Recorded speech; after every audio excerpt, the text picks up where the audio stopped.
Welcome to World Beat Wednesdays, where we meet with those from different cultures and introducing song. Some are cooking lessons and, well, books too.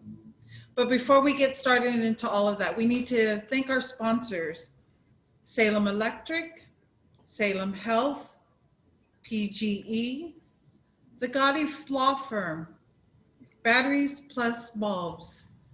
We sincerely thank you, sponsors, for you caring and helping us as we go forward in ending 2020 and into 2021. So thank you again for your support. I want to welcome a guest that we have here today that's joining us. Again, we have author of Navigators' Quest for a Kingdom in Polynesia, Fata Ariu Levi. As well as we have a special guest all the way from Hawaii, University of Hawaii Pacific Business Center Program, Papalii Dr. Failautusi Avegalio. Welcome from Hawaii. We're glad you can join us this evening. My name is Ava Kitty, and we're just going to get started. You know what? It's 119th anniversary for Dr. Margaret Mead, and we're glad to celebrate her on her birthday. Born in 1901, she was the oldest of 5 children. She was born to a father who was a professor of finance, and to a mother who was a socialist who studied Italian immigrants. But furthermore, many of you have studied Margaret Mead. The question that remains to this day in 2020 is, do we have anything left to talk about? Now, I know in one of the current and early on press release, Fata Ariu had mentioned that her legacy was part of an umbilical cord, and I'd like him to explain that to us. And then later on, continue forward and explain to us who was the control group that she studied when she went to Samoa. Welcome, Fata. Thank you, Kitty. Nice to see Dr. Papalii Avegalio. Welcome. The 119th anniversary of Dr. Margaret Mead, and the question still lingers, is there enough of her legacy to talk about today? Is she still really relevant today? And as I mentioned in my book, the value of having to draw back to the well of the past, because that's where the wisdom is. And Margaret Mead's illustrious book, The Coming of Age in Samoa, is a legacy in itself. But it gave her a jump start.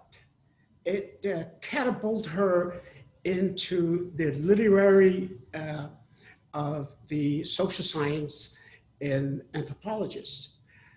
This is the first study that, in the best of my understanding, that a social scientist, anthropology, has done outside of the laboratory, getting away from empirical data type laboratory study.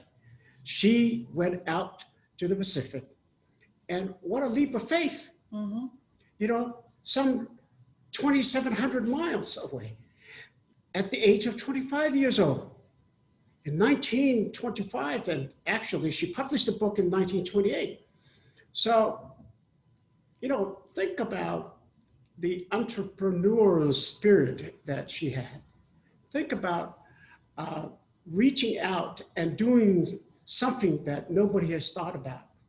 They might have dreamed about it, but getting up and actually doing it's a whole separate thing. So her legacy is tied to the Manuans in these tiny little islands of Manua, because it was there that she conducted the study. She went out there and defined a control group, which consisted of 68 young women, young girls, early adolescents, and that's where she began to do her research. Now, A lot of people didn't quite know how she was going to develop this and how it would manifest into something so important, not only in the American society, but in the rest of the industrialized societies. So what we want to do is to kind of remind the audience the time in which Margaret Mead left to do the study. During this period of time in the early 20s, okay, so we just came out of the First World War. There was a tremendous disaster with the pandemic at that point in time, but also in the middle of the accelerations of the industrial revolutions, meaning the economics development in industrialized societies like America was booming. Machinery, processing, automations. The issue of labor became a concern because child laborers, women laborers, there were no control. But in the midst of that, they were dealing with the issue of adolescence. And that's what motivated her and her, shall we say, Boaz was one of her sponsors, and to go out and find an experience in an isolated society that would allow her to model and to create a control group so she could study.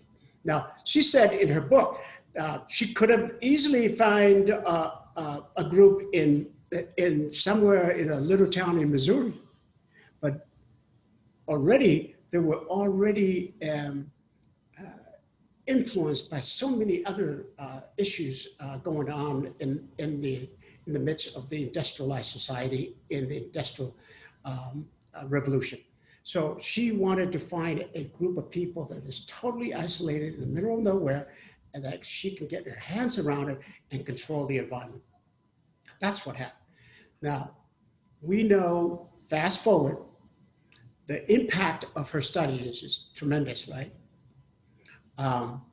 Not only that the industrialized society found an alternative way of dealing with young people, adolescent development, deal with educations of the young people, mandatory education came out, right?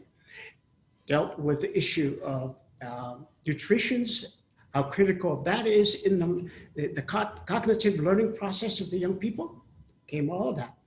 And child labor law, right? That didn't happen until 1938 when they passed the Child Standard Labor Act, which also includes women. And later on in 1939, they introduced, of course, the Employment Security Act. So among many other things that Margaret Mead had pioneers, clearly women's rights, racial issues, environmental pollution issues, right? The whole issue of testing nuclear weapons out in the middle of the Pacific. She was the first one that went out and protested that nuclear proliferations, that it was, the French were doing it every month out in the middle of the South Pacific. So did that.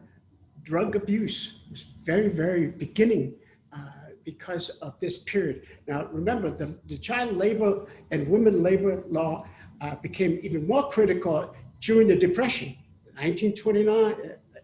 Why? Because this sector of the labor market was competing with people that already were laid off. They needed jobs.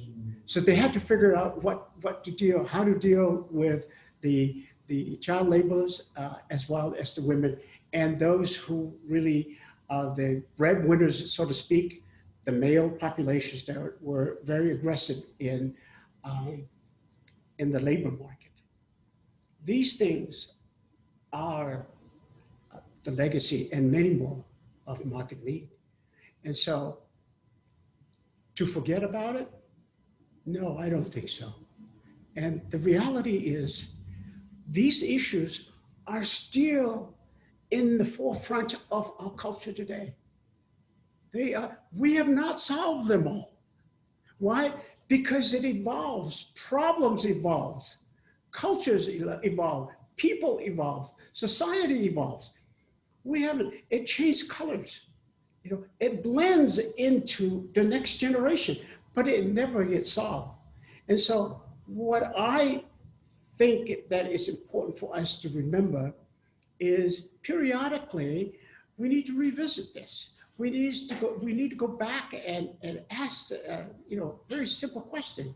I wonder what Margaret Mead would say about this. I wonder what that wisdom would help us to deal with some of these issues today, right? So I know you have more questions. I was going to invite Dr. Papalii. What do you have to say? Can you join us? Actually, I'm rather fascinated. I think you bring up a good point because Margaret Mead sort of become obscure. If you look at the literature in reference to her, at one time she was the toast of anthropology. And now, outside of a few quotes that they put on the coffee cups and on walls, she sort of lost her sense, her preeminence. And I think there are many reasons, and I'm probably sure you might refer to Derek Freeman's work that sought to basically expugn her. I mean, it tried to devastate her, and he had his own issues. But I think the beauty that this woman brought was her courage. Number one, the academic and the scientific world was a very homogenized and towards a Western model of thinking, and this concept of cultural relativism, I think, was wonderful, and she was able to demonstrate in a way that has been very compelling since. And that's basically the idea that a person's beliefs, values, and practices should be understood based on that person's own culture and not be judged against the criteria of another. And the fact that she spent time living in Ta'u and interacting with the people, of course, her awareness may have not been as detailed as we would like, but the fact that she did that was pretty much contrary to the academic practices of the time. And so she brought a level of insight that, for better or for worse, depending on your perspective, I think this individual, in many ways, honors humanity. She brought up and enforced issues that were not dealt with until the next generation, so to speak. And I really appreciate the fact that we're having this opportunity to dialogue and honor this woman. But my question is, she wrote 2 books, and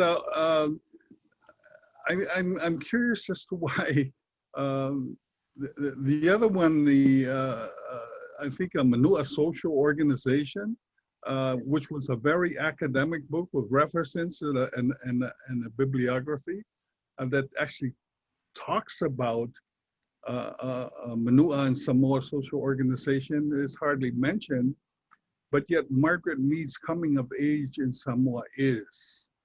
I think most people don't realize that Margaret Mead's book was I think was more of an ethnography, because it had no references, nor did it have a bibliography. So basically the book was one in which it presented an opinion, and I understand that she cites the fact that these are her opinions. But I think for a young lady at that time in a field that was dominated by men, and raising incredible issues ahead of her time is very compelling for me. But until we can see things from a 360 perspective, it's I think being judgmental is very easy given the era, but being respectful is something that's very Samoan. I know that in her book, she mentions that there's no recording device, sometimes not even a pen, but she would memorize what was happening and the traditions, and she watched the girls daily. And so she would go back and write those memories down, what she saw, what she witnessed that day. Exactly. I have a question. What were her challenges? What do you believe were her specific challenges in Samoa? Oh, sorry, to you, Doctor. Oh, well, I'm not an anthropologist, but I think her challenges would be from anybody who enters one culture into another with very little familiarity. Considering her age, that's an incredibly courageous thing to do. And the fact that she was willing to be open. Some people say she wasn't open enough, but considering the time, she was incredibly open. And so she was able to observe and record things that she may not have understood. But the point is, she did observe them, she did record them, but we need to keep in mind that she was observing it through a prism of her own, a cultural lens from her world. So her interpretations may be based on that, but her observations, I think, are something of value we can look at, because if the observations were accurate, we can identify it as Samoans and see exactly what was happening and within the context of the act and behavior, and we would be looking at through our cultural lens, where she would have observed it, recorded accurately, but then she interpreted from her cultural lens. And so the actual conclusions that come up may vary considerably.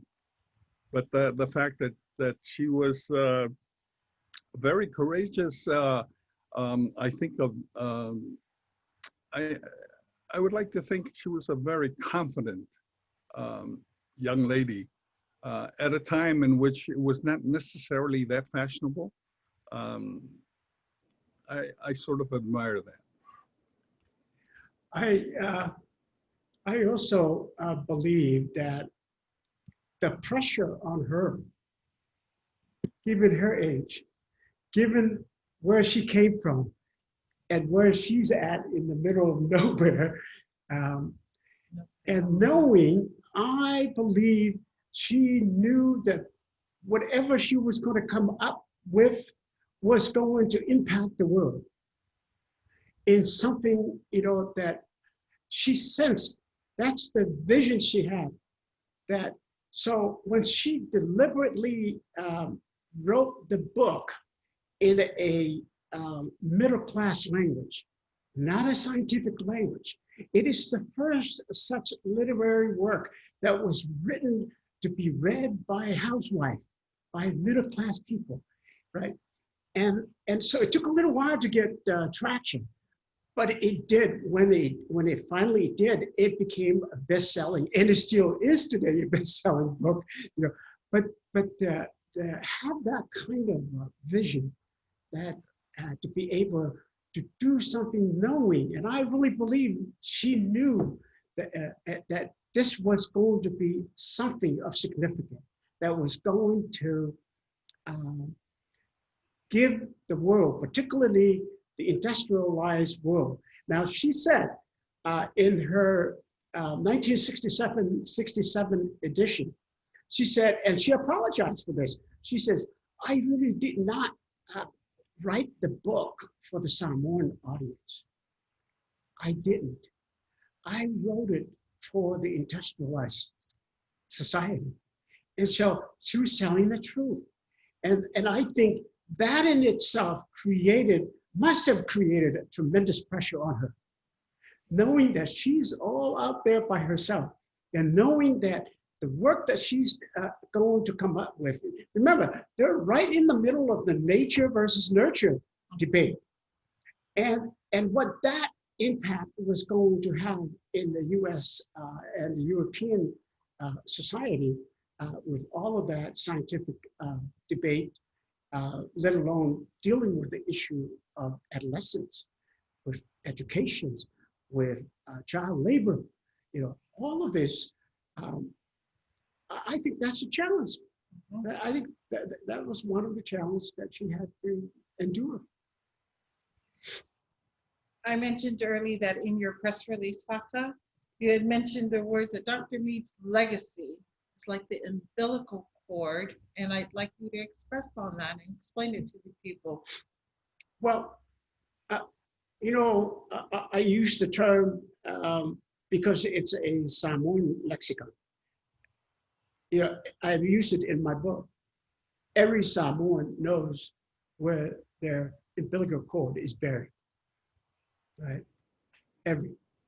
So I use that because no matter how long that we celebrate Dr.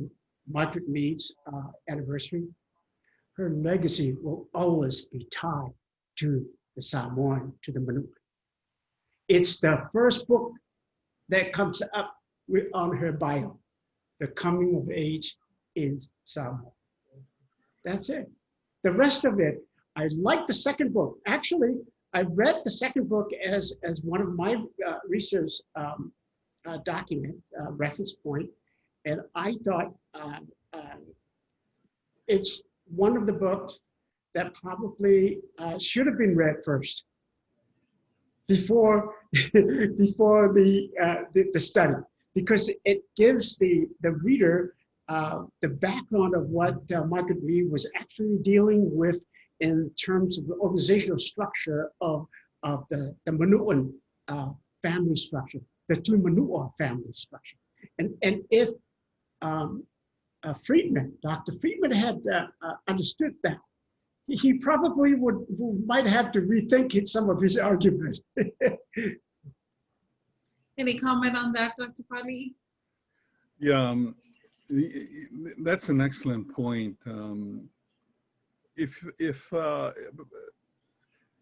going to judge her just on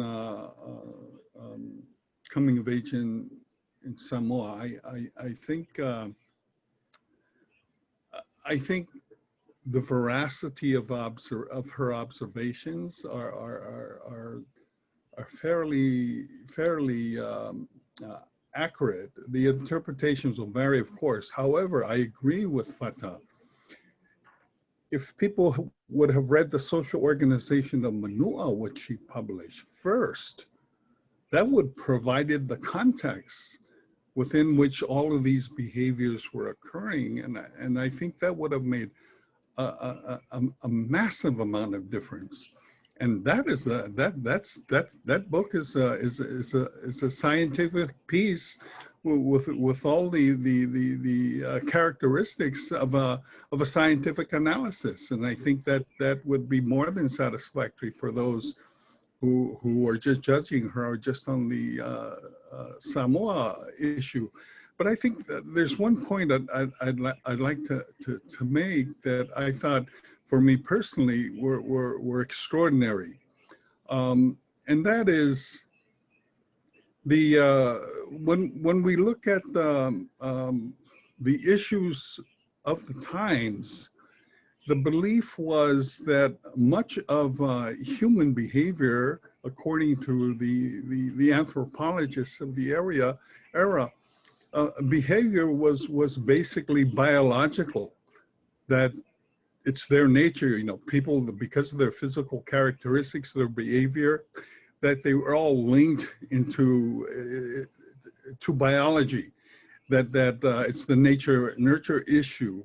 But what coming of age did, it just sort of blew it out of the water, simply because it underscored something called cultural determinism for the first time, because of the dominance of the Western paradigm that, hey, wait a minute, if the Western paradigm says it's biologically based, well, we're not so sure. Cultural determinism basically accepts the fact that there are many influences that are created by human social organization behavior that influences behavior. And this became sort of a progressive view, and I think that's really important, because if you accept cultural determinism and reject biological explanation in determinism, what you're really saying is that poverty, crime, racial inequality, which are considered outcomes of economic disadvantage and not innate biological differences, what it tells us is that those conditions are not inevitable. So if you accept the fact that there are other factors that influences a human's behavior, and a culture can influence that behavior, and if culture change, behaviors change, well, then people who commit crimes, the perceived racial inequalities or inferiorities and poverty, those have nothing to do with nature. But it has everything to do with the environment and the cultural behavior. So the beauty here is that the message is these conditions are not inevitable. Just because you were born in a certain ethnic race, et cetera, that doesn't mean you're chained to those behaviors for the rest of your life and your people. No, those change are imaginary. And what Western science has done, and it's understandable in that era, it's basically created psychic chains. And those chains were broken through these kinds of actions that a courageous young lady named Margaret Mead led. And I think her influences, and I agree with Fata, continue to be felt today. Tell me, Fata, tell me, how does Margaret Mead fit from your book? Well, like I said from the beginning, it is important for us to review the legacy of Margaret Mead.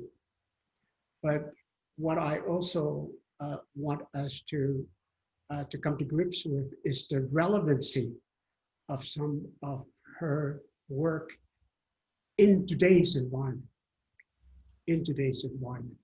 So she went to Manua to seek for wisdom in dealing with some of the social issues that she was dealing with in the highly industrialized society. The issue of adolescence development, child labor laws, economics. So today, the world is struggling with migration, whether it be North Africa migrating into Europe, whether it be South America, North America migration into North America, or the great migrations of the African Americans from the southern states onto the northern states that started back in the 1840s and still going on today. So we now change the word from migration to immigration. And somehow that terminology seems to have a whole bunch of security and laws and prohibitions and managing of the process. We seem to fear that process. And as a result, the social scientists said fear often turns into violence, because the impact of migration into the economic system of the existing society, the labor force impact, the economic impact, the social services impact, all of these are things that are now becoming problematic in our culture. And that is creating fear and controversy. And I believe understanding, getting a very clear understanding of the anatomy of migrations and how these people move and why they move and how the impact it is and how that might change the culture, something that we fear a lot when we see the culture impact is changing right in front of our very eye. That causes fear. But to me, let's look at it and learn something from it, understand it, and how we can turn that into our strength. How can we turn that into diversity that allow us to build strength within ourselves? Those are some of the issues that I believe is relevant. And so I happen to be a son of the Minoan clan. My father was actually one of the little boys that at the age of 8, I think my dad said he helped battle the canoe that took Margaret Mead around the island. I thought, maybe it's time for the industrialized society to go back to Manua and learn something about the migration, learn something from, let's go back to the 2,500 years before Christianity, because she was very clever when in that first book, The Organizational Structure of Manua, she did elaborate that this was a post-Christianity structure. But she did alluded to the fact that there's a whole almost 3,000 years worth of culture that these people had that she did not have the time to deal with. So I thought that was an important opportunity for me as a researcher and curiosity about my own people, my own culture, to look at and understand the anatomy of that migration that snaked through all of Asia, and it started from, North Africa, across Asia and across the Pacific. So I believe this is a new era. We still need to go back and re-examine our footsteps and learn from the past. And we are looking at it with a whole different set of tools, technology, data availability, right? So I just think this is an opportunity for young social scientists to go look into it, study it, and for our leadership to take a pause and look back and see if there are already answers available. That's what I'm hoping that my book could bring to the dialogue, to the current discussion. Papalii, comment?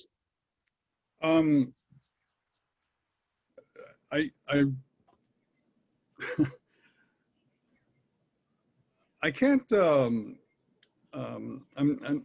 Unfortunately, I didn't follow my heart as a young college student. I was really wanting to go into anthropology, but it's always been a topic, a subject that's close to my heart. One of the things I would like to share, though, is a couple of her observations that I believe sort of shook the underpinnings of raising children and looking at adolescent behavior, not only in America, but around the world, because I actually experienced it and growing up in the village of Leone. Oh, by the way, Napo Tuiteleleapanga from Leone was one of her interpreters, and he used to speak very fondly of her when I was a young adolescent myself. But one of the distinctions that she did bring out that I have personally experienced is the ability of young Samoan girls, I think Samoans in general, children, to navigate adolescence much easier than they do in America. And the example that she uses is the distinction of raising children. That in Samoa, raising a child involves the entire village, particularly the extended family. So whoever quoted this this idea that it takes a village to raise a child probably got it from the original work by Margaret Mead. But what this implies is an enormous diffusion of this authority, this nurturing and caring. I remember wherever I went, people in the village would call me in and ask me, what am I doing? Come eat, or etc. So I never felt lost or fearful growing up. The other thing was the openness, and I think that contributed a lot to lowering the kinds of stressful fear that other adolescents, and especially in America, which I experienced when I went to college. And this sense of openness dealt with the natural life cycles. I've actually seen birth and death, and I remember going up to the bodies and touching them, and so these things weren't shrouded and hidden away. And I think growing up to this day, there's no, don't have this sense of the stress of fear of the unknown, which is cited among a lot of studies of adolescence elsewhere. So these two observations were absolutely correct from my opinion. Now, her interpretation were sort of, they were in the ballpark also. So I think, and I think these kinds of points really shook the foundation of how do you raise a child in the Western context. What is happening, and it may help to explain why adolescents behave the way that they do, that perhaps we need to look at something beyond just the immediate parents in the nurturing of a child. And I think these are all the gifts that she was able to observe that came out of Samoa, the Umanua in particular. So I feel a sense of appreciation for her work. So. Yeah, thank you. I also wanted to kind of point out in that first book, The Organization of Manua, she did touch on the transformational process that the Manuans were going through from post and pre-Christianity transition. It was a culture transformation, which was, I found to be a great, to me, was almost like a leading motive for me to really hone in on with these, so-called primitive seafaring people that were crossing this very large ocean, and then having to build a culture in isolation for the next 2,000 years before Christianity came. And that process that they had embraced and were able to transform their culture into a Christian-based culture is a great study in itself. And she alerted to that. And I believe Dr. Freeman missed that point altogether. And so, so yes, there are some things that it's worthwhile for us to periodically go back to the well of the past and seek out Dr.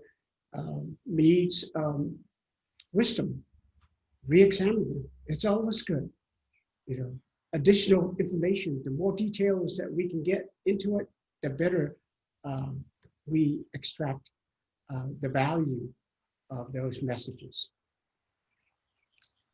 I know time is flying. Yeah. And we want to get final comments on Dr. Margaret Mead. I'm going to start with you, Papalii. Thank you. This is wonderful, and thank you for the opportunity for allowing me to participate. But this is why the Quest for a Kingdom that's authored by Fata Ariu is so important, because the underpinnings of what she observed, those behaviors are the manifestations of something far, far deeper that originated much, much earlier. The fact that these kinds of behaviors, even though questioned at the time, are still observable. But where did they come from? What was the basis? What was recorded were the manifestations. What Fata did through his book was to explain the source. And I think reading the social organization of Manuat and the coming of age in Samoa would be good books to read before you pick up the quest for a kingdom, because I think it may bring things together in a very comprehensive, compelling, and it's instead of parts making up the whole, it's the book that is the whole that organizes the parts. So thank you very much. Thank you. Thank you. Final words, Fata? No, the doctor has spoken, so. I need to express to our audience how honored I am to sit among two chiefs here, Papalii from Hawaii, and of course Fata here in Salem, Oregon. Thank you so much for participating in tonight in honor of Dr. Margaret Mead for her 119th anniversary. It is a pleasure to finally meet you. I have read your foreword in the book of the Navigators' Quest for a Kingdom. It is wonderfully written. It's beautiful, so thank you. As well as for Fata being the author of Navigators' Quest for a Kingdom, which Papalii has kindly mentioned on. I also want to thank the Salem Multicultural Institute as well as World Beat for their platform to allow us to host this evening and celebrating Dr. Margaret Mead. We thank all of you for joining us tonight. We look forward to seeing you next time. Again, be safe and God bless. Bye-bye. Bye-bye.